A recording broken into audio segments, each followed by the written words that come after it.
Le webinaire va commencer dans quelques minutes.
Hello.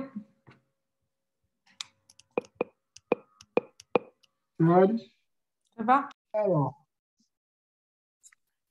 bonsoir à tous. Je suis ravi de vous retrouver pour ce nouveau webinaire de l'AIH avec ce soir une thématique sur la LAM avec les thérapies ciblées. Et on a l'honneur d'avoir deux orateurs de qualité avec le docteur de Botton et le docteur Eblig qui vont nous présenter donc, deux topos, un sur les inhibiteurs d'IDH avec le docteur de Botton qui va commencer, puis le docteur Eblig qui va nous parler des inhibiteurs de FLT3.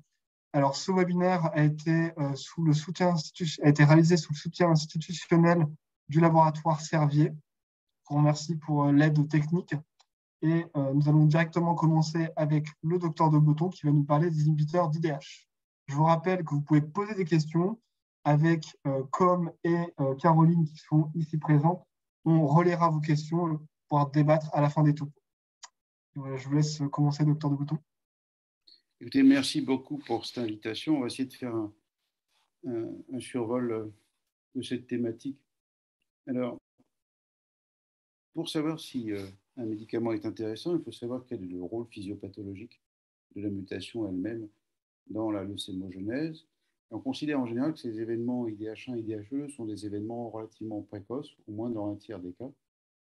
Ils sont d'autre part fréquents. Si on fait la somme IDH1 et IDH2, une fréquence à peu près 20%, ça augmente un peu avec l'âge.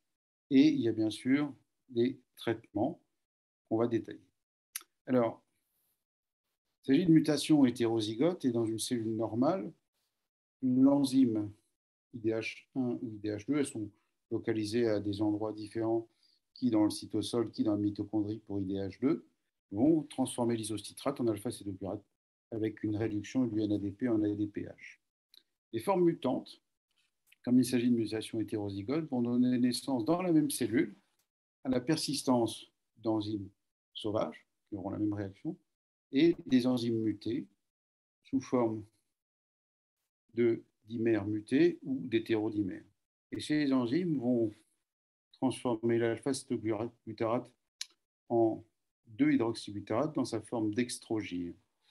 Cette production, elle dépasse largement ce qu'on a en termes physiologiques de 2-HG dans les cellules normales, au point de multiplier par 100, voire 1000 ou davantage, la concentration de 2-hydroxyglutarate. Alors, si on regarde, en réalité, le déhydroxyglutarate et l'alpha-cétoglutarate sont relativement similaires, si bien que lorsque vous avez une production excessive en intracellulaire de 2-hydroxyglutarate, vous allez occuper la position normale, la poche, qu'occupe l'alpha-cétoglutarate dans des enzymes qui sont clés, qu'on appelle des dioxygénases, il y en a plus de 70. Celles que vous connaissez bien, ce sont celles qui contrôlent la méthylation, comme TET2, et l'alpha-cétoglutarate avec le ferrophérique est un cofacteur essentiel pour la bonne réaction de ces enzymes. Alors, si vous avez une production excessive de 2-hydroxyglutarate, vous allez occuper exactement le même endroit, un inhibiteur compétitif faible, et vous allez bloquer l'action des dioxygénases, c'est-à-dire que vous allez altérer au niveau des histones, de l'ADN, mais également de l'ARN, la capacité à déméthyler. Et vous avez, de ce fait, une capacité de lecture de gènes, de transcription tout à fait altéré et un bloc de différenciation. Alors, si on regarde leur fréquence, je vous dis c'est à peu près 20%. Ce qui est intéressant, c'est qu'en reprenant rétrospectivement sur 1500 patients, quel est en réalité le rôle de ces mutations en matière de pronostic quand vous les traitez intensivement? Alors, d'une part, c'est neutre, mais d'autre part, si on les compare entre elles, il y a des stratifiers qui sont extrêmement importants à connaître si vous traitez les gens par chimiothérapie intensive. Pour IDH1, c'est NPM1. Et vous voyez en jaune les patients qui sont mutés NPM1 et ceux qui ne sont pas mutés NPM1 en dessous. Et vous voyez la différence, censurer la logreffe. C'est un travail qui a été fait par Mathieu Duchman au sein du groupe alpha. Si vous avez une mutation IDH2R140Q, les stratifiers sont NPM1 encore une fois avec des taux de rémission complète qui sont voisins de 100%. Lorsque vous avez une mutation IDH2R140Q et une mutation NPM1, avec la chimio intensive de 18 à 75 ans, vous avez quasiment toujours une rémission complète. Et l'autre stratifier qui est intéressant, c'est un karyotype normal. Il faut également avoir un karyotype normal. Et dans ce contexte, vous allez mieux si vous avez un karyotype normal ou une mutation NPM1 que si vous ne l'avez pas. Et enfin, un groupe qui est tout à fait unique, qui sont les 172, on y reviendra parce qu'elles ont beaucoup moins de mutations et grosso modo, le seul stratifier, il n'est pas génétique, il est lié au taux de plaquettes. Si vous avez moins de 100 000 plaquettes, c'est en jaune sur la droite, vous allez moins bien que si vous avez plus de 100 000 plaquettes.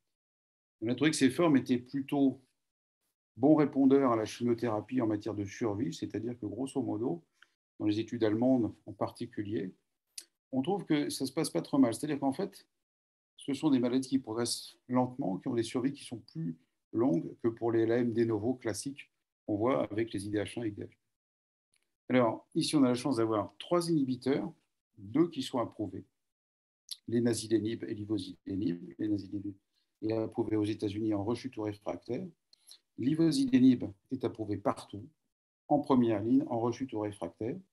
Et il y a un petit nouveau qui s'appelle l'olutasidenib, qui est un inhibiteur d'IDH1. Et ces inhibiteurs sont archi-spécifiques. Les inhibiteurs d'IDH1 n'inhibent que les formes mutantes d'IDH1. Les inhibiteurs d'IDH2 n'inhibent que les formes mutantes d'IDH2. Vous n'avez aucune action sur les enzymes sauvages où c'est très faible. Bien qu'avec ce traitement, vous allez avoir un effet qui est tout à fait particulier. C'est un traitement qui, d'une part, n'agit que sur les formes mutantes. Donc, si vous n'avez pas de mutation IDH1, vous n'aurez aucune action dans des LM qui ne sont pas mutés IDH. Ensuite, on verra sur le profil de sécurité que c'est extrêmement facile d'utilisation. Ces inhibiteurs ont été utilisés pour la première fois chez les patients rechute ou réfractaires en LM et ça a été approuvé et pour IDH1 à droite et pour IDH2 parce que dans le contexte de rechute ou réfractaire, vous avez des taux de réponse qui sont environ de 40% avec des taux de RC de 20% et une survie prolongée, survie médiane de près de 9 mois avec une UFS de 5 mois, par exemple pour les inhibiteurs d'IDH2, enfin pour les nazidenib. Et ceux qui obtiennent une excellente réponse ont parfois des durées de survie qui sont extrêmement longues, à peu près 20 mois. Alors, les réponses, elles sont durables, c'est ce que je suis en train de vous dire. En médiane, vous avez 8 à 9 mois de survie.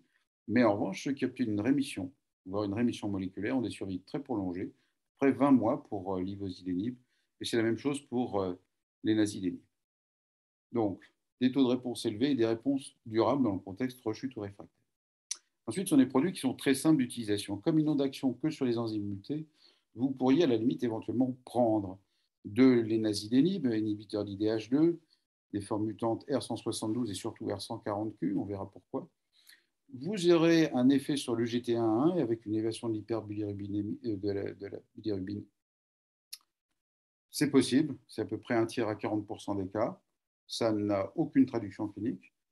Et comme ce sont des agents extrêmement spécifiques qui vont permettre après plusieurs divisions cellulaires, la relecture du cadre de gènes normaux pour la différenciation, des agents différenciants. Et vous avez des syndromes de différenciation authentiques qui ressemblent en beaucoup de points à ce que vous voyez en cas de syndrome de différenciation à l'arsenic ou à l'acide tout transrétinoïque dans le cas des LAP, ou éventuellement ce que vous détaillera peut-être vraisemblablement Maël Blig après, dans le cadre d'inhibiteurs d'FLT3, en tout cas avec le gilteritinib, vous pouvez avoir dans à peu près un tiers des cas de la différenciation et parfois un certain nombre de différenciation authentique. La particularité pour l'inhibiteur d'IDH1, l'ivosidenib, c'est qu'éventuellement il peut allonger le QTC, ce qui peut arriver dans moins de 15% des cas. la tolérance est en tout point remarquable et des patients qui ont été exposés sur 30 mois, 40 mois à ces traitements ne souffrent pas d'effets secondaires au long cours.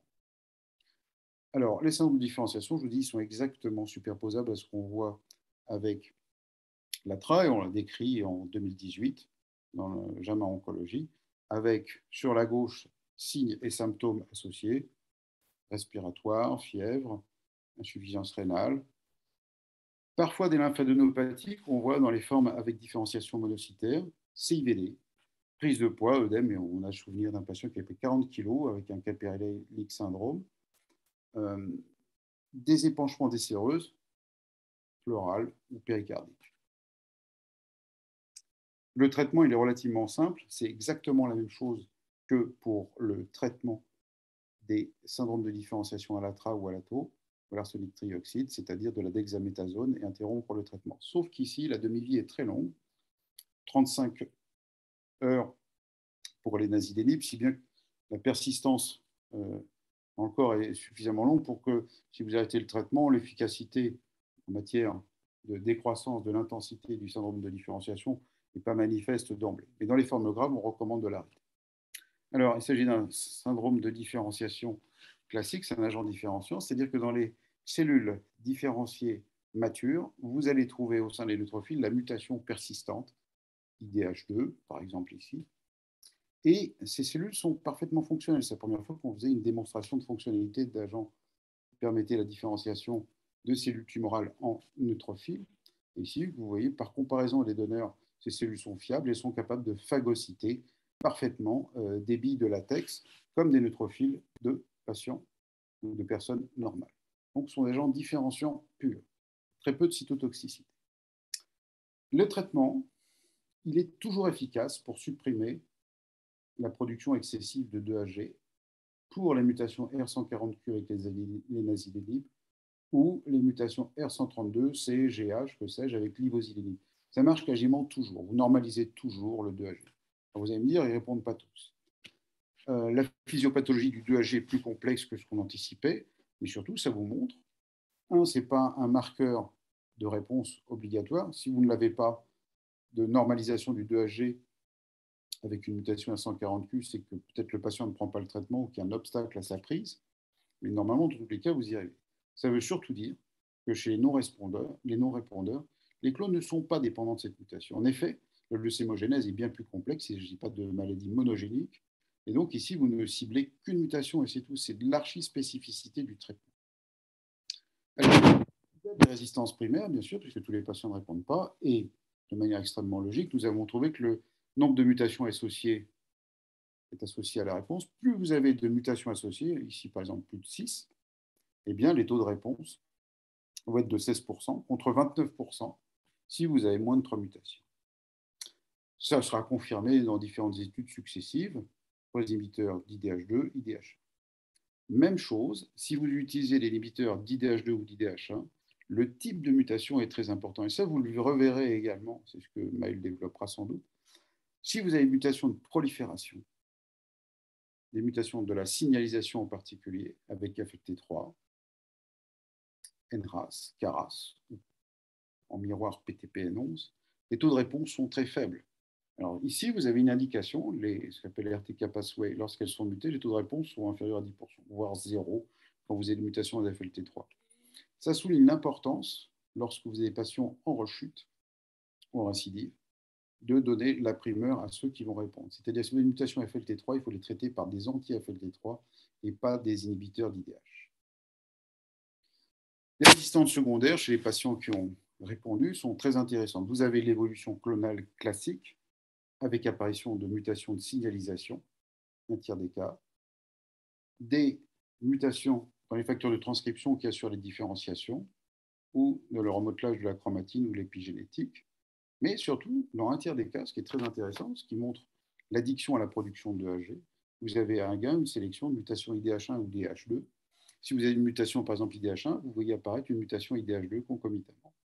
Ou bien, vous pouvez également avoir l'apparition d'une mutation contralatérale qui va empêcher la fixation de l'inhibiteur d'IDH, et donc vous créez une résistance. Et dans tous les cas, vous pouvez remonter, si vous pouvez le doser, le 2-hydroxybutyrate, qui est un très bon marqueur de récidive. Alors, l'étude la plus intéressante en rechute réfractaire, c'est celle qui a consisté à regarder et comparer avec un tirage au sort les nasidénib, l'inhibiteur d'IDH2, versus ce qu'on fait, le traitement conventionnel, chez des sujets de plus de 60 ans qui ont des LM de novo ou secondaires avec mutation d'IDH2 et qui ont reçu en moyenne 2 ou 3 traitements. Alors, que montre cette étude? Si vous avez un tirage au sort comme ça, la survie à 1 an est bien meilleure avec les nasidénib. Vous avez des taux de réponse qui sont significativement meilleurs, 40,5% versus 9,9%. Vous avez une indépendance transfusionnelle qui est acquise dans presque un tiers des cas et des améliorations des paramètres hématologiques dans 40% des cas contre moins de 10% ou aux alentours de 10%. On n'a pas d'amélioration de la survie dans cette population pour plusieurs raisons. Les patients qui ont été tirés au sort dans le traitement classique ont été sortis de l'étude dans une proportion substantielle qui a un petit peu faussé l'étude. Et si on fait une analyse en intention de traitement modifiée qui était prévue selon le protocole, vous avez un gain en survie. Vous avez un gain en EFS qui est significatif et un gain en temps jusqu'à échec de traitement. Donc ce traitement est très efficace et plus efficace que les traitements conventionnels. Alors, si on regarde, on va passer à la suivante, les populations étaient bien balancées entre les 140 et les 172.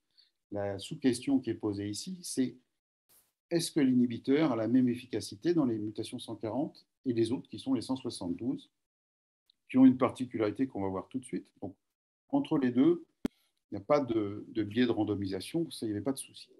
Si vous prenez le niveau de 2Hg de déoxybutyrate, quel que soit le type choisi, énasidénib ou traitement conventionnel non ciblé, le taux de 2Hg il est équivalent. Et entre les 140 et les 172, le taux de 2Hg à l'inclusion dans le protocole sont équivalents. Deuxième chose qui est à noter, c'est que même si la VAF est assez variable, elle est équivalente entre les 140 et les 172, mais également entre les bras de traitement. Alors, ce qu'on sait, c'est que dans les LEM au diagnostic, vous avez moins de mutations quand vous avez une 172 qu'une 140. Mais on retrouve cette particularité ici en rechute, où vous avez en moyenne, valeur médiane, 5 mutations associées, avec un éventail relativement large, 1 à 11 pour les 140, contre 2 à 8 dans les 172, et ce n'est pas le même profil mutationnel. Alors, si on regarde dans le détail la réponse, c'est un essai de phase 3 randomisé avec tirage au sort, avec l'énasidénib. En fait, vous avez plus de réponses dans les 140. Vous avez 36% contre 11% dans le traitement conventionnel, et des taux de RC de 18 contre 3,5%. Encore plus impressionnant, c'est les taux de réponse avec les 172. Vous avez un patient sur deux qui répond contre 6,7% si vous donnez de la chimio classique, d'intensité intermédiaire ou des agents hypométhylants, 6,7%. Les taux de RC sont de 37% avec les nasidénib dans les 172 contre 4,4%. Et vous avez bien sûr la transfusion, l'indépendance transfusionnelle qui est associée. Si on regarde le type de mutation qu'on retrouve à la rechute dans les 140, les plus fréquentes sont les RUNX1 et CRSF2. Et si on s'intéresse qu'aux 140, on n'améliore pas la survie ni le FS dans cette étude, mais en sachant qu'il y a un biais qui a été induit par le fait que les patients qui étaient tirés au sort dans le groupe CCR, c'est-à-dire chimiothérapie classique, ou agents hypométhylants, ont été sortis de l'étude et ont eu d'autres traitements, d'autres lignes de traitement. On n'améliore pas la survie ni l'UFS, par contre, on améliore la durée jusqu'à l'échec. Et c'est là où on va valider un petit peu ce qu'on vous a raconté. Moins vous avez une mutation, plus vous répondez, les taux de RC étaient supérieurs.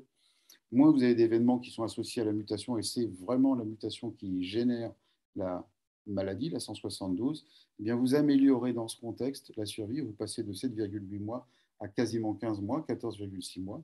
Vous améliorez le FS de manière très significative de 2,7 mois à 10,1 mois, et la durée sans échec de traitement. Donc, pour les 172, l'énasidénib est assez remarquable. Pour les 140 aussi, mais cette étude ne permet pas de conclure dans ce contexte. Pour les 172, par contre, on conclut très aisément que c'est très super. Pour le de novo, patients non traités, chez les sujets âgés qui n'ont jamais reçu de chimiothérapie intensive, les inhibiteurs d'IDH1 sont approuvés. Alors, on a besoin de combinaisons parce que il faut améliorer les résultats de l'inhibition d'IDH et améliorer aussi les résultats de la chimio. C'est la combinaison qui nous permettra d'améliorer en général le pronostic. Ici, on a sur la droite ce qui a été publié en 2021 par l'étude américaine menée par Ethan Stein, l'association chimiothérapie intensive plus IVO ou enazidélib, et vous voyez des courbes de survie qui sont assez remarquables, ça a l'air d'être intéressant. Après la confirmation, elle va venir d'essais randomisés. Alors ici, vous avez un essai randomisé qui n'a pas été, dans sa conception, excellemment fait. Il s'agit d'une phase 2 en réalité, qui va comparer avec une randomisation 2 pour 1 non en aveugle, enazidélib plus azacitidine versus azacitidine. Et le résultat, il est que vous avez, comme on anticipait, des taux de réponse qui sont bien supérieurs, très significativement supérieurs, des taux de rémission complète très supérieurs avec la combinaison AZA plus enazidélib, mais ça ne se traduit pas en survie ni en EFS. Alors c'était très décevant parce qu'il y a des biais dans cette étude. Et pour montrer que la combinaison est plus efficace, quoi de mieux que de s'adresser à une population de sujets âgés traités par azacitidine, dans laquelle, chez les patients mutés IDH1, les taux de réponse à l'azacitidine frisent les 10% et des durées de réponse qui sont très brèves. C'est pas un bon médicament, curieusement, l'azacitidine pour les mutés IDH1. Donc ici, vous avez une étude avec une phase 3 randomisée double aveugle, méthodologiquement impeccable, qui va comparer ivosidenib plus azacitidine contre placebo versus azacitidine.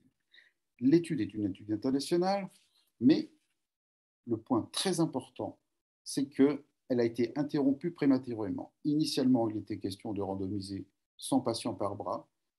L'étude a été interrompue plus tôt, alors qu'il y a 72 patients dans IVO-AZA versus 74, car elle est positive. Elle est positive alors que les populations sont parfaitement bien balancées, comme vous pouvez le voir ici. Vous reviendrez après sur cette diapositive de votre côté. En EFS, qui était l'objectif principal, vous avez un hazard ratio à 0,33. Alors sur la gauche, vous avez une courbe qui est un petit peu spéciale, elle est très stringente, très sévère. Il s'agit des patients qui n'ont pas obtenu la rémission complète à 24 mois. Vous voyez en bleu la combinaison versus le traitement qui était considéré comme standard, c'est-à-dire la 5-azacitidine en bas, et vous avez une différence très significative. De même, si on s'attache à regarder la survie sans événement, pour ceux qui ont obtenu la réponse complète au mois 24, vous avez une médiane qui est non atteinte pour IVO-AZA contre 17,8 mois pour l'azacitidine lorsque vous avez répondu. Donc ça aussi, c'est très significatif.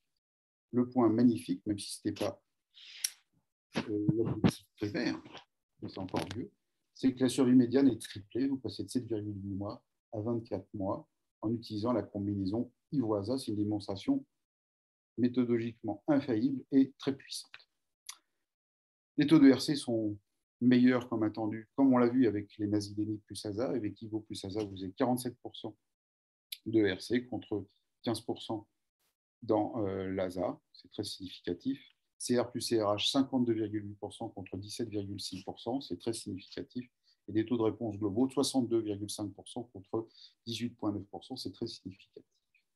Le point très intéressant, c'est que la tolérance de la combinaison est meilleure quand vous additionnez un inhibiteur d'IDH, 1, l'ivosidenib, versus l'azacitidine. Vous savez très bien que dans la comparaison qu'on fera, en général avec le Venaza, c'est l'opposé par rapport à l'azacitidine. L'utilisation de Venaza est plus compliquée en matière de tolérance, en particulier d'infection. Et ici, quand vous additionnez l'ivosidenib à l'azacitidine, vous passez de 49,3% d'infection à 28,2%, et cela suit strictement le gain de neutrophils lorsque vous administrez l'agent différenciant ivosidenib à l'azacitidine. C'est tout à fait remarquable.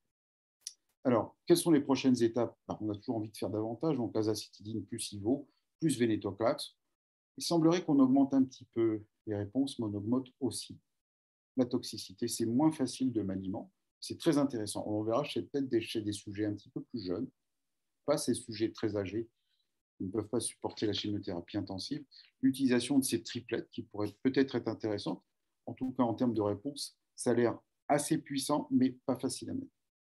L'autre chose qui peut arriver, c'est que vous avez de nouveaux inhibiteurs. Ici, vous avez le lutazidénib, où vous avez des réponses qui sont dans une population similaire, réponse globale un peu plus élevée, et surtout un petit peu plus de RC. Alors, le point très important, c'est que la durée de réponse était remarquablement longue pour les patients qui étaient en CRC-RH, n'avaient pas atteint la médiane de durée de réponse. Alors, en conclusion, l'inhibition d'IDH est parfaitement valide, c'est une très bonne option. Le profil d'utilisation des médicaments est très safe. Les taux de réponse sont élevés dans ce contexte de rechute réfractaire. Et en première ligne, les combinaisons sont plus efficaces, les durées de réponse sont longues. Et là, on a pour la première fois un très bel essai, la combinaison Ivoasa, qui montre une survie triplée chez des sujets âgés non éligibles à la chimiothérapie intensive. Je vous remercie de votre attention. Merci beaucoup, Stéphane Deboton, pour cette présentation très, très intéressante. Je laisse nos spectateurs, participants, poser leurs questions, alors soit dans questions-réponses, soit dans la conversation. N'hésitez pas à poser les questions pour que ce soit interactif. En attendant, moi, j'en aurais une petite, peut-être un petit peu tirée par les cheveux, mais est-ce qu'on aurait une idée de la valeur pronostique du taux de plaquettes pour les mutés IDHR 172 ou pas du tout? C'est-à-dire, C'est-à-dire dans vos premières diaporamas, vous avez montré, ça paraît assez oui, logique. Oui, ça a été revérifié derrière. Je ouais. pense on va tâcher avec nos petits camarades allemands de voir si c'est effectivement Si ça un sort leur vraiment. pronostic, si ça sort de la même façon, puisqu'on a avec certains groupes allemands, des chimiothérapies qui sont extrêmement voisines. Donc, on va travailler dessus, parce que c'est un sous-groupe très, très intéressant. Vous avez eu la sensibilité aux inhibiteurs, même si je n'ai pas insisté sur le fait que l'énasidélib n'est pas un inhibiteur archi-spécifique pour les 172. Grosso modo, l'inhibition du 2HG n'est pas parfaite. Sur les 172, qu'on a vu en rechute réfractaire, c'est ceux qui avaient une décroissance suffisante ou une normalisation du 2HG étaient les meilleurs répondeurs. Pour la première fois, on corrélait la décroissance du 2HG à la réponse clinique. Sur les plaquettes, en rechute au réfractaire, on n'a pas pu faire d'études dessus, en réalité, puisque l'étude Princeps qui montre que les plaquettes ont une valeur pronostique, c'est à la chimiothérapie intensive de novo d'emblée. Tandis que là, tout ce qu'on a fait comme étude, c'est en rechute au réfractaire. Donc, on verra peut-être sur les études de combinaison qui sont en cours au sein du HOVON, si ça a une valeur pronostique. Et aux US, ils pourront regarder la valeur pronostique également, puisqu'ils ont une combinaison 3 plus 7 plus inasidénib dans les 140 et les 172. D'accord, merci. Et, moi, j'avais une question avant qu'on passe aux questions du public. Déjà, merci pour le topo qui était très intéressant et très complet. Sur le dosage du 2HG, est-ce que vous le recommandez chez tous les patients qu'on traiterait avec inhibiteur d'IDH? Là, vous parlez, moi je trouve que c'est très intéressant du point de vue de vérifier l'observance du patient. Et du coup, je me posais la question de vous dire qu'il peut y avoir certains obstacles à la prise du médicament. Si le patient prend bien son médicament et qu'on a un dosage de 2HG positif, est-ce qu'il y a des interactions médicamenteuses qu'on doit connaître ou alimentaires qu'on doit connaître avec les inhibiteurs d'IDH? Alors, on n'a pas de données ou très très peu de données sur le sujet, parce que qui dose le 2HG en cours de traitement? Quasiment personne. Ce que je veux simplement vous signifier, c'est que si vous utilisez de la chimiothérapie intensive seule, Oui, si vous dosez le 2HG, c'est intéressant parce que vous pouvez, dès jour 7 de traitement, savoir qui va répondre et surtout qui ne répondra pas. Si à jour 7 de d'accord. traitement sous chimiothérapie intensive, le 2HG est toujours élevé, ça veut dire que vous n'avez pas tué les cellules productrices par votre agent cytotoxique. Et par voie de conséquence, ils sont tous non en réponse. Il n'y a pas une D'accord. étude encore publiée, mais qui a été présentée à l'ASH sous forme de poster déjà. Ok, Donc, intéressant. ça pourrait être utile pour la chimio seule. Avec les inhibiteurs, ce que je vous ai montré, c'est qu'en fait, en rechute ou réfractaire, mais même en première ligne, désormais on le sait, c'est que ces inhibiteurs sont très puissants pour inhiber les formes mutantes. Hmm. Et on a toujours une normalisation du 2AG, sauf pour les 172. Donc, Ok. en fait, chez les patients observants, et la plupart sont tout à fait observants, on n'a pas vu de problème. mais elle a fait une description qu'il n'a pas publiée encore sur le sujet, qui lui a permis de trouver des mutants aussi comme ça, qui veut en dire un mot. Le 2AG, ça peut être intéressant en effet pour le suivi du traitement, mais on ne peut pas le recommander en suivi systématique. Ok. Et dans une étude que vous présentez, on voyait que les VAF des mutants IDH étaient parfois extrêmement. Enfin, la plupart des patients étaient autour de 40%, mais il y avait quand même des malades qui avaient des VAF très faibles. Est-ce que ces patients avec des mutants très faibles ont quand même eu des bons taux de réponse ou ça fait partie des patients qui n'ont pas répondu ça dépend quels sont vos critères d'appréciation. C'est un peu une blague des fois. Alors, il y a des patients qui vont répondre. En effet, quand c'est des VAF qui sont relativement faibles et des formes secondaires, vous avez des réponses.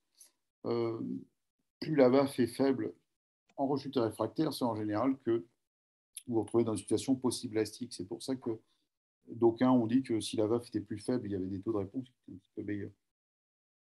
Mais en fait, je ne suis pas certain que ce soit la chose la plus intéressante à regarder. Dans ce contexte-là, hein, encore une fois. Le 2AG paraît important pour les 172 pour savoir qui va répondre.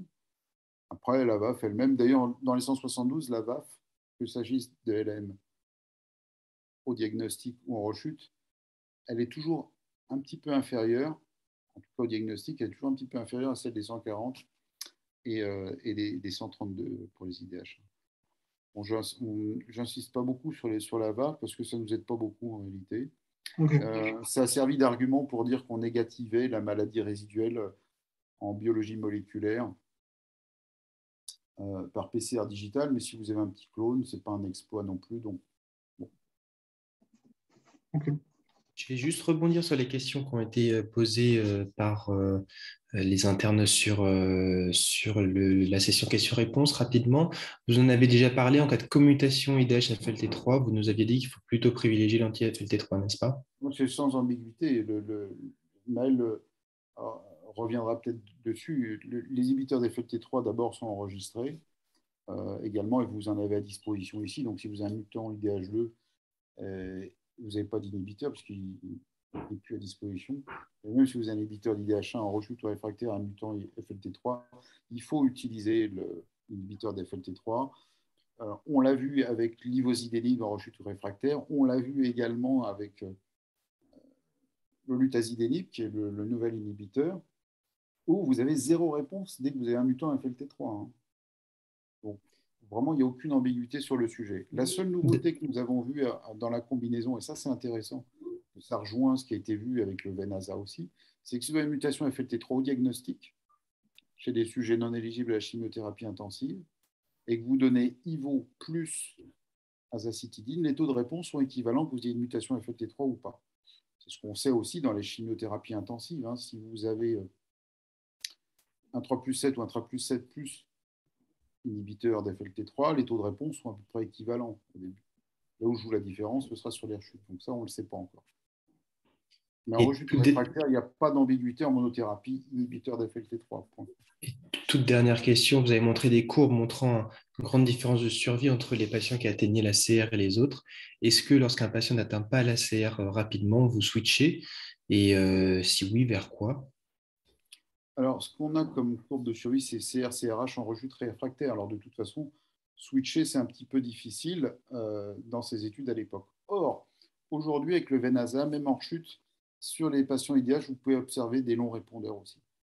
Alors, peut-être une suggestion, il vaut mieux commencer par l'inhibiteur d'IDH en rechute, éventuellement associé à du Venasa, avec de l'azacitidine, et passer à l'inhibiteur de BCL2 dans un second temps. Dans l'autre sens, je ne suis pas sûr que ça marche si bien. Toutes des expériences négatives. Donc, ce qu'on a vu, même en première ligne, c'est que les patients qui ne recevaient pas la combinaison, ils ont été sortis, ils ont reçu du Venasa. Bon, ça marche, hein. Mais il y a un sens dans lequel il faut le faire.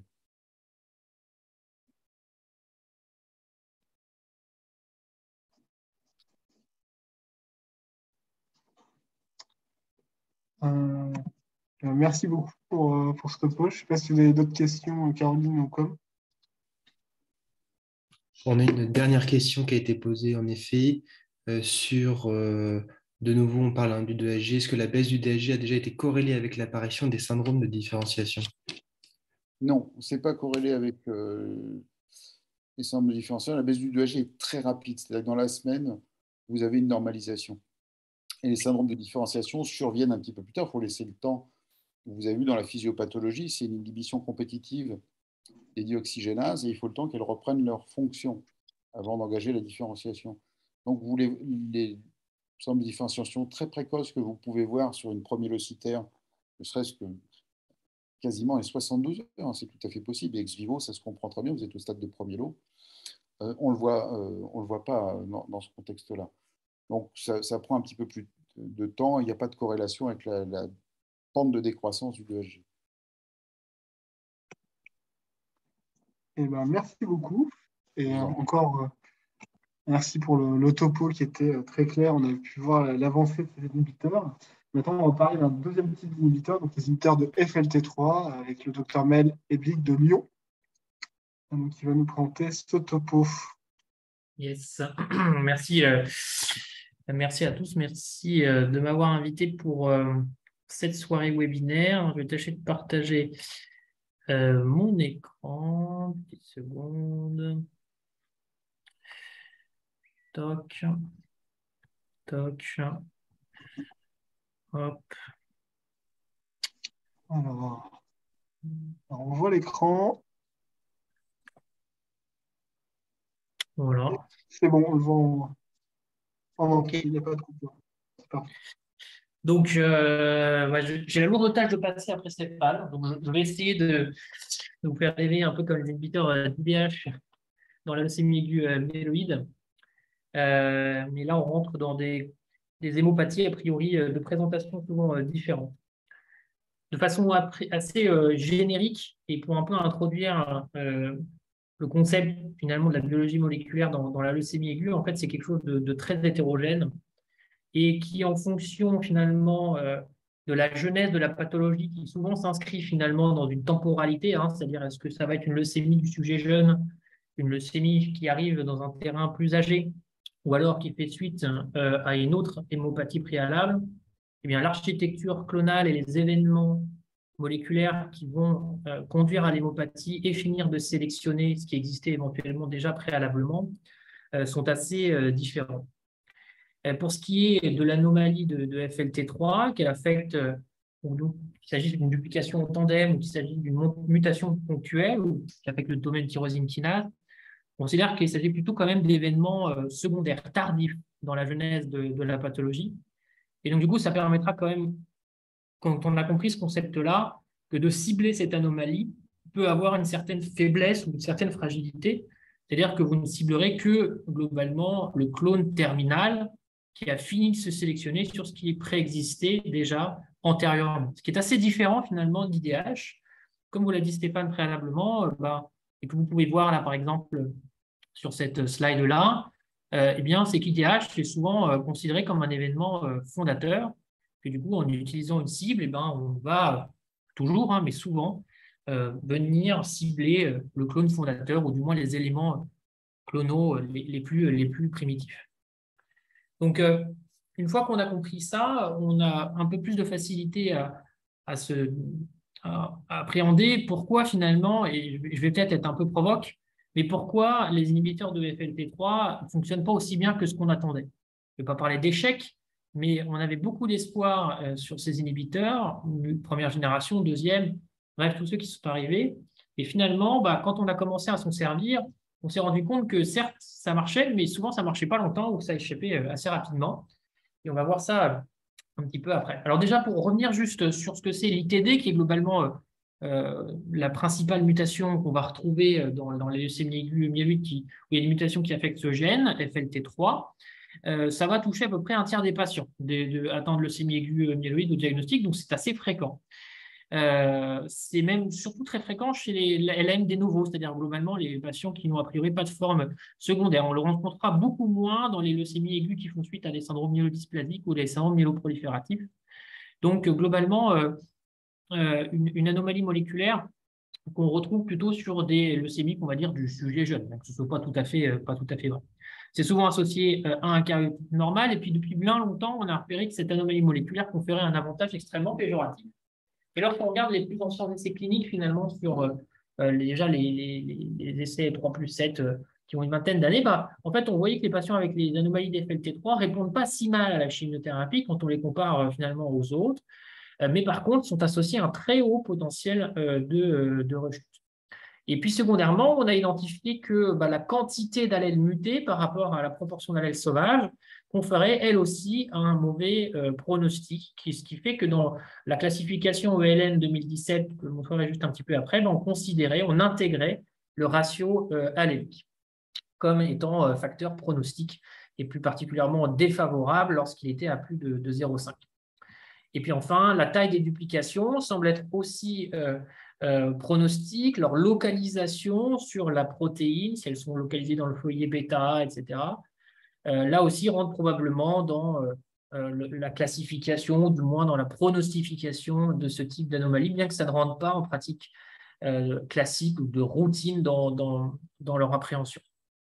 Pour ce qui est des mutations qui affectent le domaine tyrosine kinase, qui est donc le domaine endomembranaire, c'est moins fréquent, ça va être à peu près 7-10% des patients. Et pour faire très simple, eh bien, cette anomalie moléculaire, elle n'est pas associée à un facteur ou un pronostic indépendant par rapport aux autres mutations associées, même parfois va même conférer un avantage plutôt favorable lorsqu'elle s'y associe avec une mutation de NPM1. Même si elle ne donne pas d'avantage compétitif a priori, ou du moins sur le plan pronostic n'impacte pas le pronostic, eh bien, elle peut néanmoins être ciblée par les inhibiteurs, mais on verra pas tous au final, puisqu'elle a quand même certaines particularités. Alors, je vous ai parlé de la classification ELN.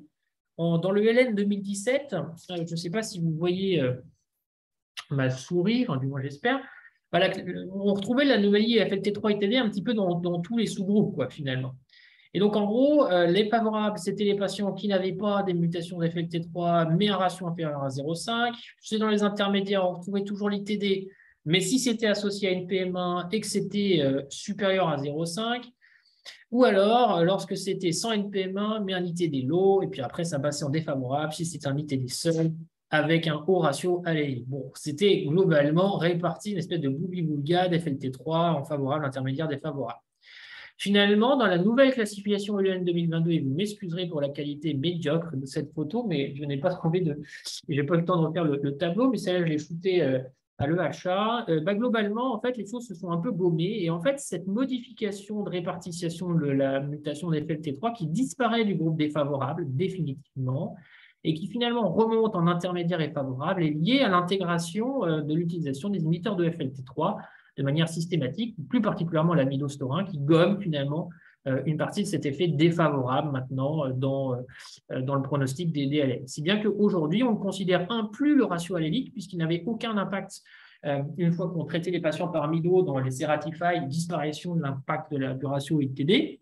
Et donc, du coup, on ne considère plus le ratio ITD, bien que bon, pour certains, ça reste tout de même discutable. Mais néanmoins, sur la classification ELN, la nouvelle, qui rentre en vigueur désormais, eh bien, cette notion de ratio allélique, compte tenu de la présence de ces inhibiteurs, ne rentre plus en ligne de compte. Alors, je vous ai mentionné un petit peu plus tôt que finalement, la mutation d'FLT3, gène très ubiquitaire, puisque FLT3, c'est un récepteur de surface qui est exprimé en fait à la surface des cellules souches, mais pas les plus souches, puisque le FLT3 va apparaître uniquement dans les cellules normales, un degré de différenciation un peu plus avancé, c'est-à-dire sur des éléments plus proches de la progénie que de la cellule souche.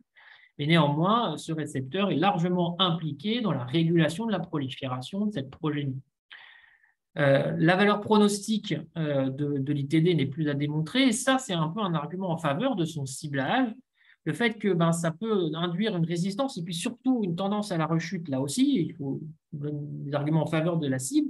Et puis surtout, que les cellules porteuses de la mutation sont relativement addictes, puisque lorsqu'on bloque finalement ce signaling, a priori, la cellule prolifère moins, voire meurt. Par contre, ce qu'on sait, c'est que, ça reste une mutation sous-clonale, c'est-à-dire tardive, et qu'enfin, la mutation de FLT3, tout court, sans qu'il soit muté, n'est pas nécessairement exprimée par les cellules souches les plus primitives. Et donc, du coup, peu de chances qu'on finisse par cibler avec un inhibiteur X ou Y, d'ailleurs, les cellules initiatrices de l'ALEC. Alors, au cours du temps, différents inhibiteurs se sont développés. On ne va pas revenir sur le développement de ces différents médicaments, mais au final, Si on doit parler déjà, commencer par l'amidostaurin, vous allez voir, globalement, ce n'est pas vraiment un inhibiteur de FLT3. L'amidostaurin, c'est un peu un espèce de pan-TKI. Comme vous voyez en haut à droite, ça chope énormément de kinases, avec des ratios molaires, d'ailleurs, pas mal, mais on peut très clairement faire mieux. Si on regarde d'ailleurs sur la gauche l'IC50 de l'amidostaurin sur le FLT3 ITD, il est aux alentours des 10 nanomolaires, ce qui est relativement plus haut quand on compare par rapport au gilteritinib ou au quizartinib. Globalement, ce n'est pas un mauvais médicament, mais ce n'est pas non plus impeccable en termes d'IC50, rien que sur le plan pharmacologique. Bon, après, d'autres inhibiteurs étaient déjà accessibles. Il y avait le sorafenib qui avait été aussi, lui, développé dans d'autres indications initialement, qui, dans son spectre de kinase, chope l'ITD, mais avec une spécificité un peu supérieure, c'est-à-dire à 2 nanomolaires d'IC50 sur l'ITD, ce qui est globalement à peu près 5 fois moins, 5 fois plus, selon comment on se place, que l'amidostaurin. Puis après sont survenus des inhibiteurs plus spécifiques qui ont été vraiment développés dans cette indication, le quizartinib ou AC220, le gilteritinib dont on parlera un petit peu plus tard, et enfin le crénolazib, un inhibiteur aussi là spécifique des FLT3 ITD. Bon, tous ces inhibiteurs ont été positionnés à différents niveaux et ont permis quand même progressivement de comprendre la mécanistique de ces différents inhibiteurs. Aujourd'hui, souvent, on les classe en type 2 ou type 1, inhibiteurs de FLT3. En fait, c'est une considération assez simple, puisqu'en fait, les inhibiteurs de type 1, eux, vont s'attacher, ou du moins, oui, on peut dire ça, s'attacher à la pocket, ou à la poche, finalement, de l'ATP, du récepteur, mais que lorsque, finalement, il est dans une configuration dite DFG-IN. C'est qu'en gros, le récepteur est actif. Voilà. En revanche, et à l'inverse, les inhibiteurs de type 2, eux, ne s'attachent pas lorsque le récepteur est actif, c'est-à-dire qu'ils bindent le ligand FLT3, comme vous voyez en bas sur votre droite, mais il va s'attacher uniquement quand le récepteur est dans une forme inactive et s'accrocher sur une zone hydrophobe et qui n'est accessible que finalement que quand le récepteur ne lie pas du ligand. À noter, la mutation d'FLT3 TKD, qui souvent affecte d'ailleurs le locus D835, lui va favoriser cette forme DFG-IN, comme on voit en bas à droite, et donc conférer par percer finalement une résistance directe aux inhibiteurs de type 2, puisque finalement le récepteur reste toujours fermé. Donc les inhibiteurs de type 2 ne fonctionnent pas, ou beaucoup moins, sur les mutants FLT3 TKD. Alors, type 2, ce n'est pas les inhibiteurs de seconde génération. Les types 2, par exemple, c'est le sorafenib, le ponatinib et le quizartinib. Dans les types 1, on retrouvera le JT et l'amidostaurin et enfin le crénolazib. Donc, quels sont les standards de traitement? Puisque globalement, l'idée, c'est maintenant où sont positionnés ces inhibiteurs dans la stratégie thérapeutique. Donc, je fais un petit schéma qui, globalement, essaie de positionner ces inhibiteurs. Donc, chez les patients FIT, en l'occurrence, un essai fondateur qui s'appelle l'essai RATIFY a positionné l'amidostaurin dans le traitement de première ligne, ou l'arsenal de première ligne, chez des patients porteurs d'une mutation FLT3 ITD ou TKD en association A13+7 conventionnelle, et ce qui montrait globalement un allongement significatif de la probabilité de survie, puisque globalement, ont multiplié à peu près par 3 la probabilité de survie médiane. Bon. Lorsqu'on regarde un peu les courbes de survie, c'est très clairement significatif, avec un effectif de patients traités qui est quand même significatif et assez rare dans les essais cliniques dans la LAM, avec à peu près 700 malades traités. Et comme vous voyez en bas sur votre gauche, pas d'impact du ratio alléique sur l'effet positif du midostaurin en combinaison à une chimiothérapie de type 3+7. Comme le présentait Stéphane plus tôt, pas de différence sur la probabilité de rémission cytologique, ce qui est assez presque contre-intuitif, mais néanmoins confirmé d'ailleurs dans d'autres travaux. Et là non plus, pas de différence non plus sur les sous-groupes, notamment sur les ITD seuls. Après, lorsqu'on regarde de manière, et des travaux ont été faits de manière post-hoc, c'est-à-dire des analyses après la fermeture de l'essai et sur des paramètres qui n'étaient pas prévus dans les analyses statistiques initiales et qui montraient que globalement, chez les patients qui avaient atteint la phase de maintenance, c'est-à-dire au-delà de la chimio et des consolidations, l'impact de l'amidostaurin chez les patients qui faisaient une maintenance, comme vous voyez en bas à droite, globalement, n'était pas franchement significatif, voire pas. Et donc, quelque part, l'effet ou le bénéfice sur la probabilité de survie et possiblement, finalement, du retard de la rechute que ça induisait, puisque comme ce que vous pouvez voir, c'est qu'on a quand même l'impression que les courbes tendent pas tout à fait à se rapprocher, mais il y a une espèce de plateau qui se fait, il y a un nombre de patients qui ne rechutent pas d'une manière équivalente, était essentiellement dans les phases initiales et pas nécessairement dans la seconde partie, plus particulièrement dans la phase de maintenance, bien que les essais cliniques n'étaient pas du tout designés pour répondre à cette question.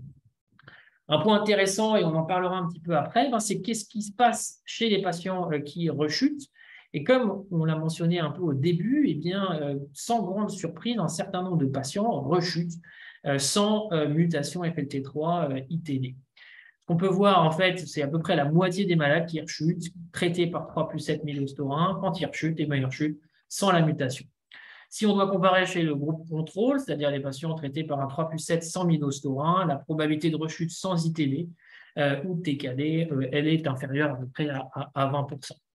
Et puis, chez les autres malades, ceux qui ne rechutent pas, ou du moins ceux qui rechutent, mais tout en gardant leur mutation d'ITD, eh bien, on observe un certain nombre d'anomalies.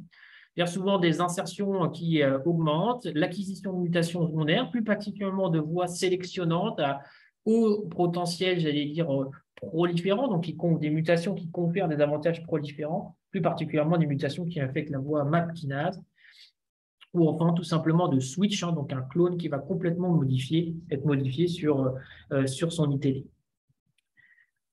Un petit frère de cette étude, mais cette fois-ci dans l'étude allemande, juste pour être là aussi toujours un petit peu plus provoque, c'est est-ce que finalement un inhibiteur pan-TKI avec une IC50 pas terrible fait mieux que rien du tout, ou alors est-ce que la mutation est-elle forcément indispensable pour que ce soit efficace? Ce n'est pas si sûr que ça. En l'occurrence, lorsqu'on regarde le travail des Allemands sur une étude qui s'appelait l'étude SORA-ML, c'était 3+7 versus 3+7 sorafenib chez des patients avec ou sans la mutation FLT3 ITD. Ce qu'on voit, c'est que sur la probabilité de survie sans rechute, ça sortait positif, il y avait un petit peu moins de patients. Par contre, sur la survie globale, certes, il y avait une tendance, mais cette différence n'était pas significative, ce que vous pouvez voir sur les figures B et C. Après, si vous regardez en sous-groupe, ce petit bénéfice semble se dégager même chez les patients FLT3 wild type, avec un hazard ratio à 0,75 et un P qui n'est pas tout à fait significatif, mais néanmoins, on observe tout de même un signal plutôt intéressant. Et lorsqu'on regarde chez les ITD, l'air, on retrouve un peu la même tendance, mais là non plus, pas vraiment de choses significatives chez les patients ITD. Pourtant, le sorafenib a théoriquement une IC50 supérieure à l'amidostaurine. Donc, est-ce que c'est qu'une histoire de cible ou tout simplement une histoire de quantité de kinases qui sont, j'allais dire, inhibées par ces inhibiteurs? La question reste ouverte. Et puis enfin, un warning aussi qui sortait de ce travail des Allemands, c'est que les patients qui rechutent après inhibiteurs vont globalement moins bien et une tendance qui semblait se dégager que globalement les rattrapages des patients qui avaient été traités par le placebo se passaient mieux que ceux qui avaient reçu du sorafenib préalablement, laissant penser que finalement une pression thérapeutique incomplète ou insuffisante induisait finalement un biais de sélection de clones plus résistants et donc plus difficiles à traiter à la rechute. Quid de l'allogreffe et ou de la maintenance post-allogreffe, puisque là aujourd'hui, ces questions-là peuvent être adressées dans le cadre d'essais cliniques en cours de randomisation, mais pour le moment, pas de données.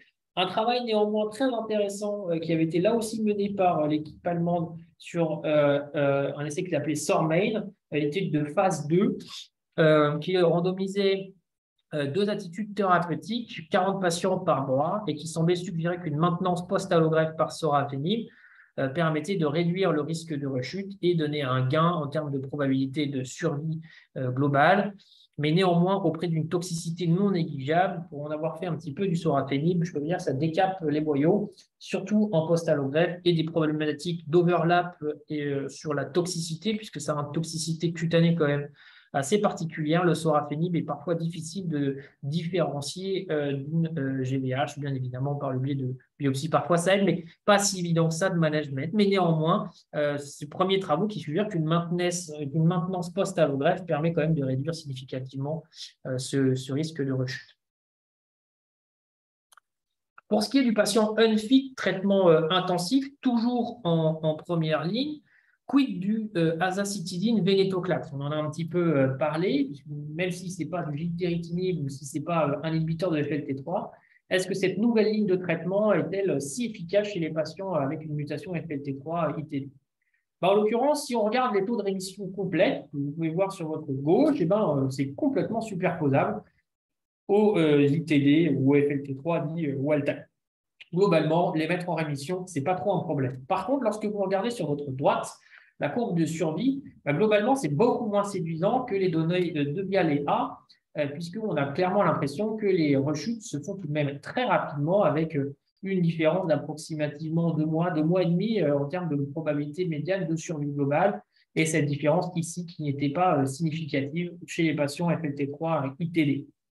Si vous regardez ensuite en sous-groupe, qu'il soit NPM1 ou NPM1 muté ou NPM1 wild-type sur la figure D, là non plus, pas de gros bénéfices.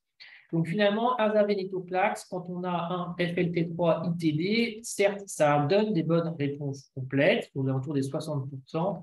En revanche, la durabilité de la réponse et donc de la survie, elle l'est quand même beaucoup moins.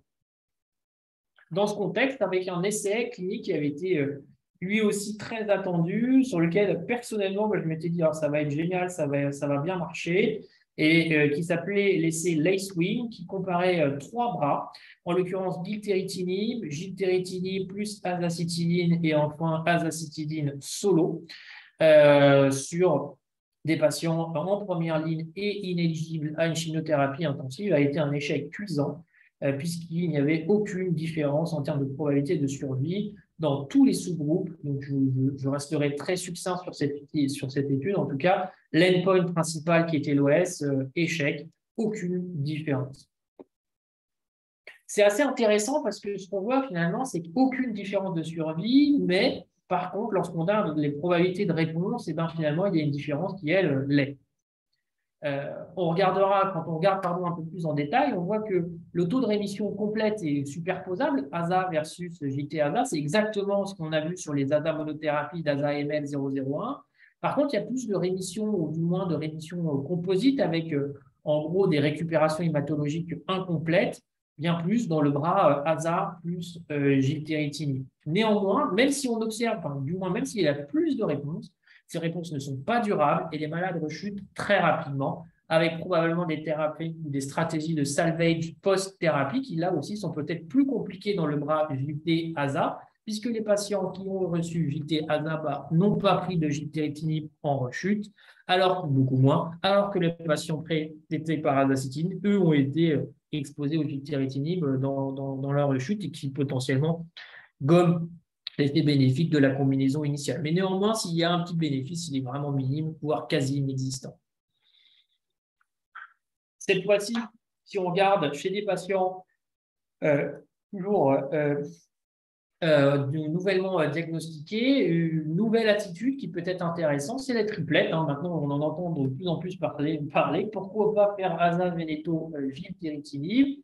Ici, il s'agissait d'une étude qui a été rapportée l'hiver dernier à l'ASH 2021, avec relativement peu d'effectifs, puisque on a 14 patients qui sont traités frontline, mais j'attire votre attention sur la probabilité de rémission et vraiment de rémission. Je ne parle pas de RC composite ou quoi, c'est RC avec récupération neutrophilique, plaquettaire et hémoglobine. 93% de RC chez des patients frontline. Alors, on est d'accord, l'effectif est très limité, mais néanmoins, ça reste quand même extrêmement encourageant. Pour ce qui est des rechutes réfractaires, sans grande surprise, mais néanmoins, ce n'est pas négligeable. On est à peu près à 70% de RC ou de réponse composite mixte, mais si vous regardez un peu plus en détail, c'est essentiellement des MLFS. MLFS, ça veut dire quoi? C'est certes pas de blast, mais c'est num vide. Or, un patient qui n'a pas de blanc, pas de plaquettes, il meurt. Donc là, MLFS, certes, c'est pas mal, mais sur du patient qu'on ne va pas amener à l'allogreffe, ce n'est pas forcément un endpoint, à mon sens en tout cas, pertinent dans ces situations de patients unfit, traitement intensif. Même si c'est un nombre réduit de patients, la courbe de survie, là encore, est plutôt décevante finalement. Certes, il y a beaucoup de censure, mais bon, le suivi médian est de 4 mois, mais on a l'impression qu'il y a des rechutes qui arrivent quand même assez vite. On a 12 mois, il y a eu quand même un certain nombre d'événements, 3 morts. Bon, il y a eu un mort de post-allo, mais il y a des rechutes post-allograles. Mais tout de même, là encore, dans les patients avec des mutations FLT3 ITD, même utilisation avec du aza-veneto, on vient rajouter le gilteritinib, ça rechute quand même très vite. Sur les rechutes réfractaires, donc les patients qui avaient déjà rechuté au moins une fois, globalement, la survie médiane est comme d'habitude inférieure à 12 mois, aux alentours des 6 mois. Et on a l'impression que les malades qui avaient été préexposés à un hypométhylant du Vénéto et ou du gilteritinib, clairement, quand on fait la triplette, vont vachement moins bien, avec une médiane de survie qui est très courte. Mais là aussi, on est sur des effectifs très réduits, donc à prendre avec certaines précautions. Enfin, dans les LAM, cette fois-ci en rechute réfractaire, médicament enregistré, du coup, pour lequel on a enfin un accès maintenant depuis à peu près 2 ans, le gilteritinib, dont on a parlé un petit peu plus tôt, mais qui est largement accessible et utilisé aujourd'hui. Gilteritinib, c'est une étude qui maintenant a à peu près 2 ans, qui avait été comparée en monothérapie contre un bras dit finalement salvage chimiothérapie. Alors j'attire votre attention sur le bras comparateur. Il est exactement le même design d'essai clinique que le quizartinib. Et on remarquera, il y a quand même une certaine hétérogénéité dans les groupes patients, puisque dans les salvage, en gros, il y en a 30 qui ont reçu de la racétine sous-cutanée, donc 20 à 40 mg pendant 10 jours, revenu tous les 20, ou un mec, donc mitoxantrone, itoposide, cytarabine à dose intermédiaire, ou un flagida, donc là aussi un schéma intensif. Donc finalement, dans le bras de comparaison, je ne sais pas si c'est tout à fait comparable, mais en tout cas, une certaine hétérogénéité des schémas de rattrapage. Quoi qu'il en soit, cet essai a permis, par le biais du fait que l'essai clinique a atteint son objectif principal, à savoir que le gilteritinib apportait un bénéfice en termes de survie globale chez les patients traités en situation rechute réfractaire, avec des taux de réponse qui sont plutôt intéressants. Alors, si on regarde un peu en détail, et quand on compare entre le salvage et le gilteritinib, on a globalement à peu près 50% de patients qui vont répondre sous gilteritinib, contre à peu près une trentaine de pourcents quand on prend les réponses globales chez les patients traités par salvage. En l'occurrence, on arrive à 54,3 versus 21,8. Ce qui est peut-être un petit peu en dessous de ce qu'on a l'habitude de voir avec des schémas de salvage, bien que les bras d'ailleurs étaient plutôt pas mal équilibrés sur le design de cette étude, mais avec encore une fois un biais énorme sur cet endpoint, c'est-à-dire la rémission chez les patients traités par RAC sous-cut. On sait que ce n'est pas des malades qui répondent globalement. Le temps médian d'obtention de la rémission est à peu près 2 mois. Et lorsqu'on regarde la LFS, ce n'est pas non plus fulgurant. On est sur des médianes de survie sans leucémie. Ce n'est pas très, très long quand même. Mais néanmoins, ça semble apporter quand même un certain bénéfice, puisqu'on y gagne en survie globale, avec une survie médiane de 9 mois. Donc là non plus, pas très satisfaisant, mais néanmoins toujours mieux que le 5,6 mois par le schéma de salvage, qui est assez classique sur du rechute réfractaire. Si on regarde la tolérance, là aussi, je trouve qu'un médicament qui, en monothérapie, très clairement, est bien toléré. C'est un peu comme les inhibiteurs d'IDH, bien que le profil de tolérance est différent, puisque beaucoup plus hématotoxique que ces inhibiteurs, mais néanmoins, c'est une bonne molécule. Une molécule qui est quand même très bien tolérée, quelques troubles digestifs, mais ça reste très mineur, un peu d'hépatique, mais là aussi parfaitement manageable. Donc globalement, rien de non manageable. L'hématotoxicité, elle aussi, est plutôt manageable. Alors ce qui est intéressant, c'est que dans le papier de New England, il ne mentionne pas du tout les phénomènes de différenciation. Et en fait, en pratique clinique de routine, ça reste un médicament qui est associé à des phénomènes quand même assez surprenants, largement, je pense, sous-estimés dans les essais cliniques rapportés, puisque d'après la FDA, ça concerne à peu près 3% des patients qui sont traités par gilteritinib. On n'en parle pas trop sous Quizarre, mais il y a eu des phénomènes de différenciation qui ont été parfaitement observés, bien qu'en fait, ces phénomènes surviennent généralement de manière assez superposable à ce qui est observé avec les inhibiteurs d'IDH, c'est-à-dire aux alentours des 8 semaines de traitement. Mais ça peut survenir jusqu'à bien plus tardif, et puis surtout, ça peut revenir. En l'occurrence, sur Lyon, j'ai un malade qui m'a fait 3 syndromes de DIF, ou du moins 3 manifestations inflammatoires qu'on a détectées comme des syndromes de différenciation à chaque réintroduction du gilteritinib, pour lequel il a fallu le traiter à 3 reprises par des corticoïdes, et ça a fini par passer. Et le patient, d'ailleurs, est toujours sous inhibiteur de FLT3, et en l'occurrence du créneau. Mais néanmoins, c'est des manifestations généralement inflammatoires qui s'associent parfois d'ailleurs à des dermatoses neutrophiliques. Néanmoins, ce phénomène, j'allais dire, de différenciation, en fait, a été observé et rapporté par les Américains qui ont observé finalement que parmi les patients traités par le gilteritinib, et là, je ne parle pas de différenciation de syndrome clinique, hein, mais bien de manifestation d'observation biologique, et bien que le médicament marchait différemment chez les patients. En gros, pour faire très simple, un malade sur deux, ça va marcher comme sur un mode de différenciation et un autre groupe de malades, un malade sur deux, chez qui ça va avoir un effet plus cytotoxique. Ça veut dire quoi? Ça veut dire qu'il va y avoir des malades qui vont répondre de manière différentielle ou avec un aspect de différenciation médulaire lorsque vous faites votre myelogramme, qui s'associe généralement à une réponse plus lente, une décroissance plus lente, là aussi, de la blastose, mais néanmoins une décroissance quand même. Mais lorsqu'on regarde globalement la stabilité du clone, eh bien, un maintien des VAF en fait, au cours du temps. Donc, même si on voit une disparition de la charge tumorale, on a un maintien de la charge allélique, traduisant que le médicament agit bien comme un agent différenciant. À l'inverse, on va avoir des patients qui, eux, vont répondre sur une baisse de leur blastose, mais une disparition progressive, là aussi, ou une réduction significative de leur charge allélique. Sur ces courbes là, pardon, les charges alléliques, hein, mais avec une diminution de leur charge allélique sous traitement chez les patients répondeurs. Pas de facteur prédictif de réponse, soit en version différenciant ou cytotoxique, sur les patients qui ont été analysés dans ce travail. Et pour le moment non plus, il n'a pas été marqué ou identifié de marqueurs allant dans un sens ou dans l'autre. Et l'autre point, c'est que dans cette étude-là, il rapporte que les patients qui répondent sur un mode plutôt différenciant ont peut-être tendance à moins bien répondre ou moins durablement que les autres, mais ça reste très, très réduit. Hein. On n'a pas beaucoup de patients, il y a une petite dizaine ici, une petite dizaine là, donc c'est difficile de tirer des conclusions sur les probabilités de réponse. Néanmoins, ce qui est important, c'est plutôt la cinétique de réponse chez ces patients qui répondent sur un versant différenciant généralement plus long. L'autre point, c'est les résistances. Et ça, c'est très intéressant sur les mécanismes de résistance, puisque probablement, de là va découler les stratégies d'adaptation et probablement de ciblage moléculaire plus spécifiques, ou double probablement, puisqu'on a vu que chez les patients traités par 3+7, plus un inhibiteur de FLT3, en l'occurrence la midostaurin, un malade sur deux, quand ça rechute sans la mutation. Et ce phénomène a été parfaitement observé chez les patients traités aussi par gilteritinib, à peu près la moitié qui rechute sous traitement, rechute sans mutation. Et pour les autres, dans à peu près 30% des cas, eh bien, il va y avoir des phénomènes de sélection clonale avec l'acquisition de mutations qui confèrent des avantages proliférants. Elles ne sont pas nouvelles, on les observe dans toutes les hémopathies. C'est l'anomalie de la voie MAP kinase, NRAS, KIRAS, PTPN11, CBIL, BRAF, etc. 30% des malades à peu près. Et pour 10% des malades, eh ben, ça va être des anomalies de mutation dites gatekeeper, c'est l'acquisition de mutations F691L, qui ne s'observe d'ailleurs quasi qu'avec des inhibiteurs de FLT3 et jamais sous chimiothérapie seule, traduisant donc bien un effet sélectionnant de ces inhibiteurs sur la stabilité du clone.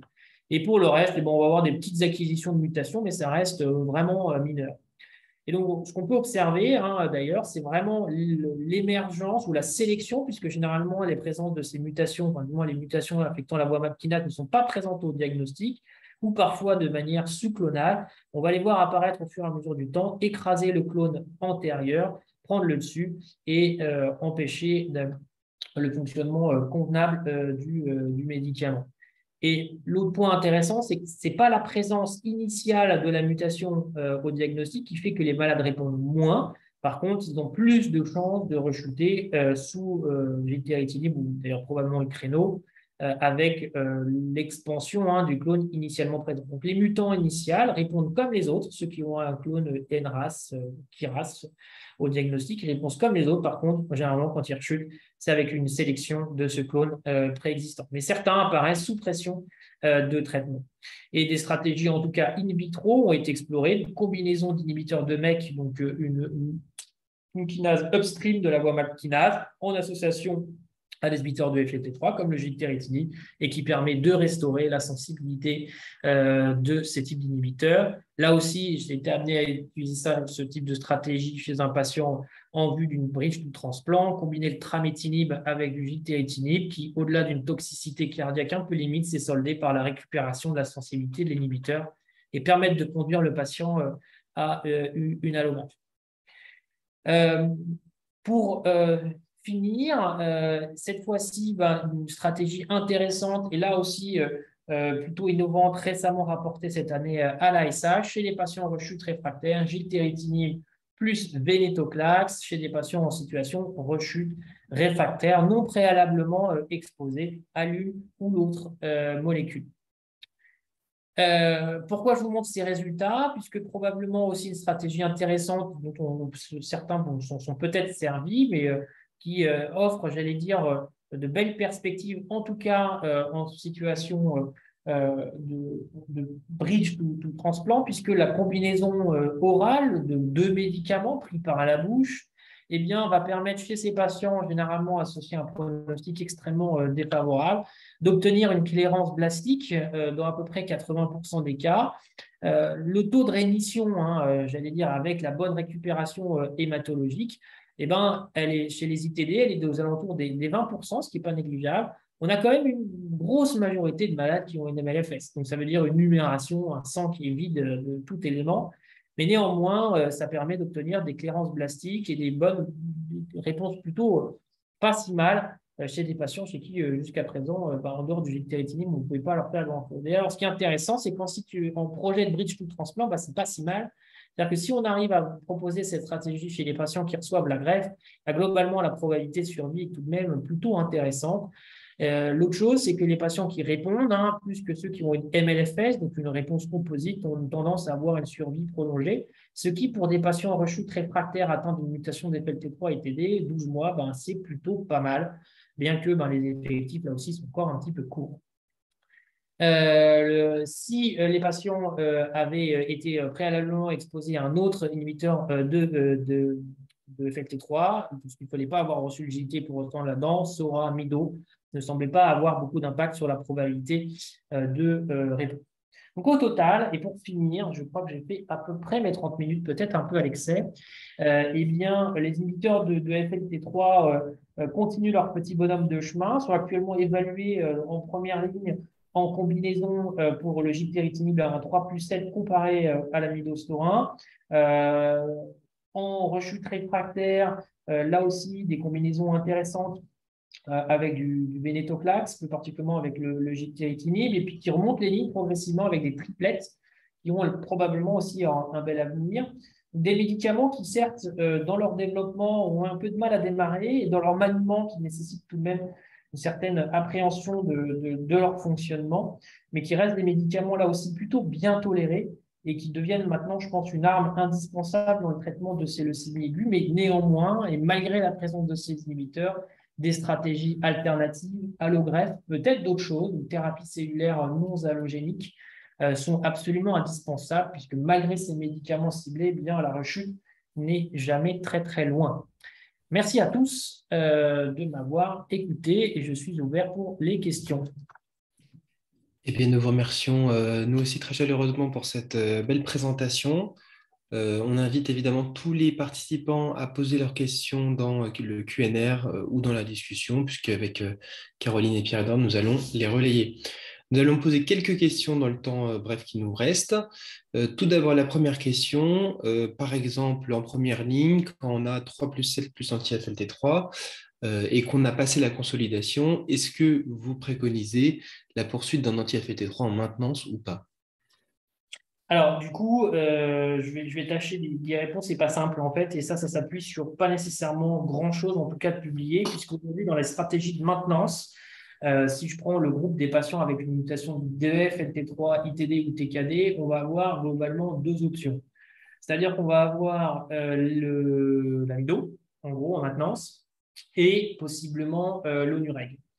Lorsqu'on regarde un peu les données d'analyse post-hoc, la phase de maintenance par l'amidostaurin monothérapie laisse à penser que la maintenance, je ne sais pas si elle est hyper importante avec l'amido, mais ce n'est pas forcément là que ce bénéfice se dégage, bien qu'encore une fois, l'essai n'était pas designé pour ça. Pas designé pour répondre à la question de est-ce que la maintenance sert à quelque chose, oui ou non. De plus, il y a eu aussi d'autres études sur les patients avec des mutations TKD, et là non plus, la maintenance sur les TKD, ça n'a pas l'air d'être là où le bénéfice sur la probabilité de survie sans rechute et de survie globale se fait. Pour ce qui est de l'ONUREG, chez les patients avec des mutations FLT3 ITD, bien que l'essai qui a rapporté l'efficacité de l'ONUREG traduit qu'il y a quand même un certain bénéfice à faire de la maintenance par ONUREG chez les patients avec une mutation FLT3 ITD, cette différence, elle n'est pas incroyable, mais néanmoins présente. D'un point de vue très personnel, et c'est plus mon utilisation que j'en fais, c'est que c'est vrai que chez les ITD non TKD, je vais utiliser l'amido. En revanche, chez les TKD monothérapie ou les TKD solo, plus ou moins en association à une mutation d'NPM1, je vais surtout favoriser l'ONUREG plus que l'amidostaurin. Voilà. Cette attitude thérapeutique ne s'appuie pas sur des données, j'allais dire, vraiment validées, mais plus sur ma compréhension et mon analyse de ces données-là. Je ne sais pas ce que tu fais, Stéphane, si tu es toujours là d'ailleurs. Mais on a déjà eu ces discussions à plusieurs reprises et c'est pas simple puisque pour le moment, les deux sont possibles.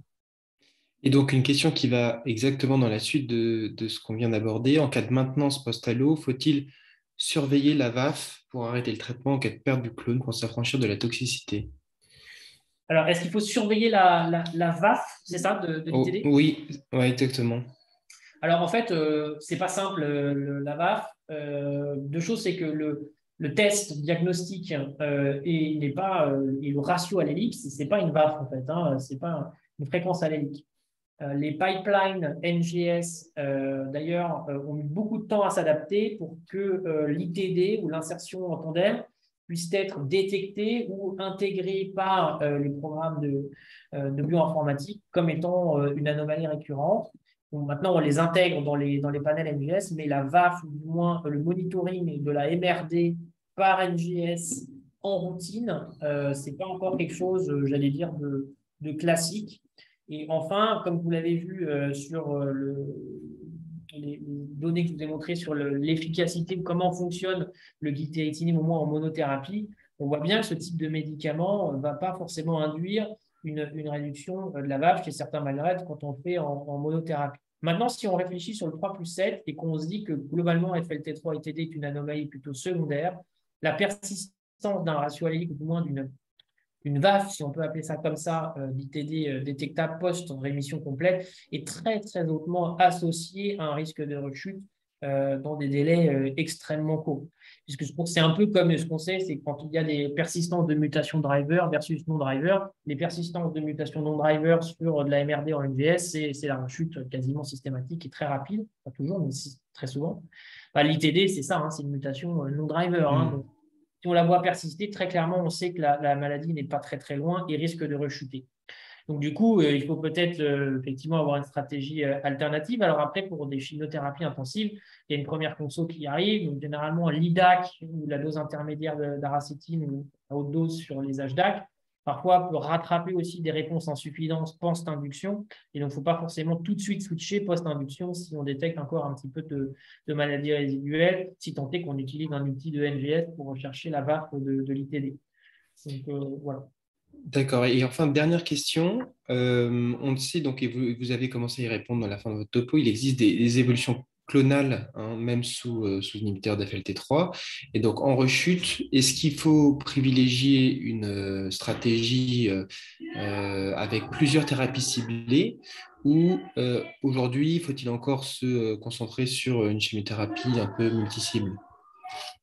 C'est un peu ce que je disais, c'est que de plus en plus, on a des discussions avec des collègues, c'est justement d'intégrer peut-être par du single cell ou même tout simplement des NGS répétés, de surveiller l'évolution clonale et de venir poser, j'allais dire, un peu en fonction de cette évolution, une thérapie ciblée X ou Y, plus particulièrement justement par ces phénomènes d'acquisition clonale ou d'évolution clonale sous pression de traitement des voies, la voie MAP kinase. Après, en fait, ce n'est pas systématique, cette évolution clonale, et les mécanismes de résistance ne sont pas tous ubiquitaires. On n'est pas comme dans la LMC où, eh bien, quand on traite avec, je ne sais pas, un médicament imatinib, et ben, les résistances sont expliquées par l'acquisition de résistances ponctuelles. Et donc, du coup, on change d'inhibiteur. Et donc, du coup, formidable, on récupère de la sensibilité. Un gros problème, d'ailleurs, dans la leucémie aiguë myéloïde, c'est qu'on n'a pas de médicaments. Après le gilteritinib, il y a quoi? Il n'y a rien. Donc, le Quizarre, ça a été out. Le crénolanib, je ne sais pas si un jour il arrivera en monothérapie, mais ce sera difficile. Sorafenib, midostaurin, on l'a vu, ce sont des bons médicaments, mais il faut savoir qu'en monothérapie, ça ne sert à rien, ou très très peu. Donc, du coup, sur les inhibiteurs spécifiques de FLT3, ITD ou TKD, on n'a que le gilteritinib qui, pour le moment, est à peu près accessible, en tout cas en rechute réfractaire. Donc, les possibilités thérapeutiques, en réalité, sont extrêmement réduites. On n'est pas dans la LC avec des inhibiteurs de BTK, il y en a plusieurs, ou dans le myélome multique avec XA, POMA, TALI, LENA. Enfin, voilà, il n'y a pas beaucoup de molécules pour le moment. Donc, peut-être qu'un jour, on aura cette possibilité de basculer d'un inhibiteur à l'autre en disant, bah, tiens, on va récupérer parce que le clone évolue comme ci, comme ça, ou on va le combiner avec un autre médicament. Pour, j'allais dire, potentialiser la sensibilité. Ça, c'est l'idéal, mais on en est encore très, très loin. Et donc, du coup, on est plutôt sur des combinaisons avec des médicaments non spécifiques, des chimios, du vénétoclax, ce genre de choses. Eh ben, merci beaucoup. C'était très intéressant. On voit qu'il y a encore beaucoup de choses à faire. Et je crois qu'il n'y a pas d'autres questions de l'Assemblée, donc on va pouvoir conclure cette soirée. En remerciant encore nos orateurs pour avoir fait ces deux topos que vous retrouverez sur la chaîne YouTube de l'AIH dans les prochains jours. Et on remercie bien sûr le laboratoire Servier qui a donné son soutien institutionnel à cette soirée. Et la prochaine, donc déjà il y a les journées de l'AIH en fin septembre. J'espère que vous êtes inscrits parce que là les inscriptions sont terminées depuis hier. Et sinon on se retrouvera pour le prochain webinaire sur des cas cliniques de thrombopénie dans le courant du mois d'octobre. Et ben, bonne soirée à tous. Merci, au revoir. J'ajouterais juste, Pierre-Édouard, qu'on a fait une annonce de webinaire éthique où Oui, vous pouvez envoyer vos cas cliniques brefs, succincts sur des questions éthiques que vous êtes posées dans votre pratique par mail et sur lesquels on pourra proposer un webinaire éthique avec la commission éthique de la SFH. Tout à fait. Donc, vous retrouverez le mail dans la dernière newsletter de l'AIH. Très bonne soirée à tous. Bonne soirée.